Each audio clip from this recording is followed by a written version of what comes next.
Everybody says they're tired now, but most people aren't really talking about sleep.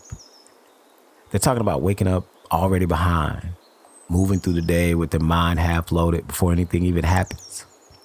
That kind of tired doesn't disappear after a nap because the body may stop moving, but the pressure keeps running. That's why everybody sounds tired. Not because people stopped caring, because caring started to feel expensive. And that's the part worth paying attention to. Tired's not always the problem. Sometimes tired's just signal. It's the message your mind sends when the life you're performing starts costing more than the life you're actually living. For a long time, tired meant something clear. You worked, you came home, and you rested. Life was never easy. People always carried stress, responsibility, and disappointment.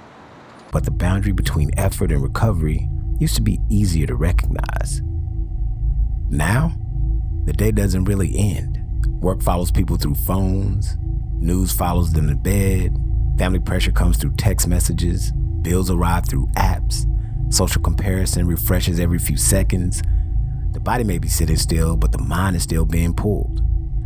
That's one of the major differences in modern exhaustion. It's not just doing too much. It's just never fully disconnecting. A person can sit alone in a quiet room and still be surrounded by other people's opinions, emergencies, achievements, grief, jokes, updates, and demands. That's not silence, that's a crowded nervous system.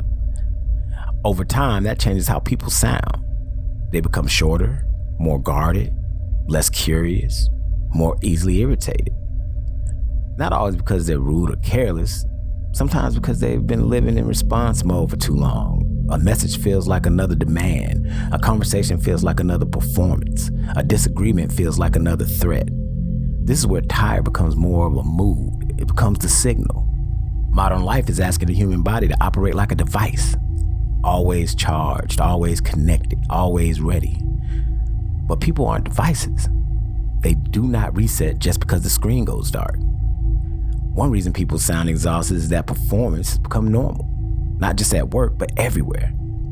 People are expected to look productive, emotionally aware, socially informed, financially responsible, physically presentable, morally correct, culturally updated, and mentally stable.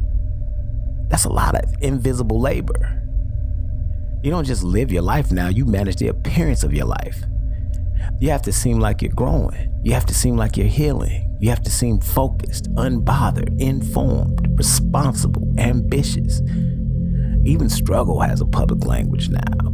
People caption pain, package it, joke through it, turn it into lessons, warnings, content, or proof that they're still standing. Sometimes it helps. Naming pain can be useful, but there's another pressure hiding inside it. The pressure that you make every difficult feeling productive. That wears people down because not every emotion is ready to become a message. Sometimes a person is just tired. Sometimes life is heavy. Sometimes the mind does not have a clean explanation yet. But modern culture doesn't have much patience for unfinished emotions. It wants the update, the takeaway, the breakthrough, the transformation. So even healing becomes another performance, another thing to do correctly, another standard to fail quietly. There's another layer under this. Money. A lot of modern exhaustion sounds emotional, but it's also structural. Rent, groceries, car notes, insurance, debt, medical costs, childcare, aging parents, unstable hours. And one unexpected expense can put a person in a constant state of strain. And that strain doesn't just stay in a budget, it enters the personality.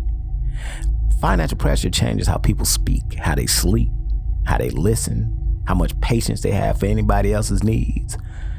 A person carrying that much may sound distracted, defensive, or distant.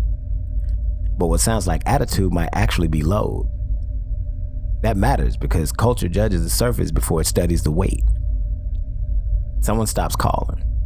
Someone gets quiet. Someone loses their spark. People ask, what's wrong with them?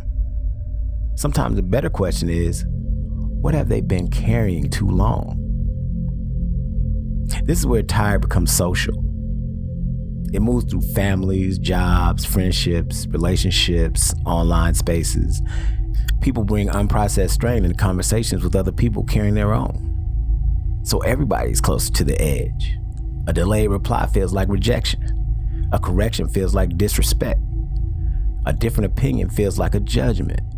A simple request feels like one more thing. That is how exhaustion changes culture. It shrinks the room people have for each other.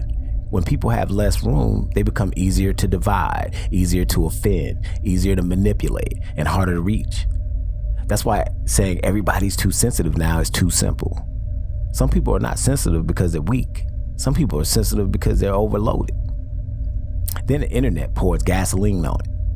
You can wake up and see someone's vacation, someone's tragedy, someone's promotion, someone's body, someone's outrage, someone's grief, someone's public mistake, and an ad telling you to improve yourself before you even brush your teeth. That's not normal. The brain was not built to process the whole world before breakfast. But now people do it every day and call it checking their phone. The result is a strange numbness. People know too much and feel too little, or they feel too much and shut down. Comedy, violence, beauty, humiliation, grief, envy, and advertising all pass through the same thumb movement. After a while, everything competes for the same exhausted attention. Because the internet rewards reaction, people learn to respond before they reflect. They have to have a take, pick a side, know who's fake, know who fell off, know who needs defending, know who deserves dragging. Even entertainment starts to feel like homework. You can't just watch something. You have to know the discourse around it. You can't just like a song. You have to know what liking it says about you. That's not freedom. That's social scanning. And constant scanning makes people tired. There's also loneliness inside of it. Not always the obvious kind, where someone has no people around them. The modern kind is different. A person can be connected all day and rarely feel understood. They can have group chats, co-workers, followers, family, and hundreds of contacts while still feeling like nobody really has room for what they're carrying. So they keep it short. They say, I'm good. They say, I'm just tired. They say, it is what it is. Those phrases are not always honesty. Sometimes they're shields. They let people say something is wrong without opening the whole story. That's why tired has become one of the safest words in modern language. It doesn't reveal too much. It doesn't make people uncomfortable. It doesn't require a diagnosis. It gives people a way to say something's off without asking anyone to fix it. But if you listen closely, tired can mean many things. It can mean disappointment, overstimulated, financially pressed, emotionally guarded, lonely, bored with the performance, or tired of pretending survival is the same as living. That last part matters because a lot of people are not failing. They're functioning. They're showing up, paying bills, taking care of people, getting through the week, answering when they have to, and smiling when it's required. From the outside, they look fine. But functioning is not restoration. A machine can function until it breaks. A person can too. It's a part modern culture keeps missing. It praises people for pushing through, then acts surprised when they lose softness, patience, imagination, and joy. You can't keep asking people to survive on pressure and expect them to sound alive. It's not an excuse for cruelty. Being tired doesn't give anyone permission to become careless, cold, or permanently unavailable, but it does mean exhaustion should not be treated like a personal flaw.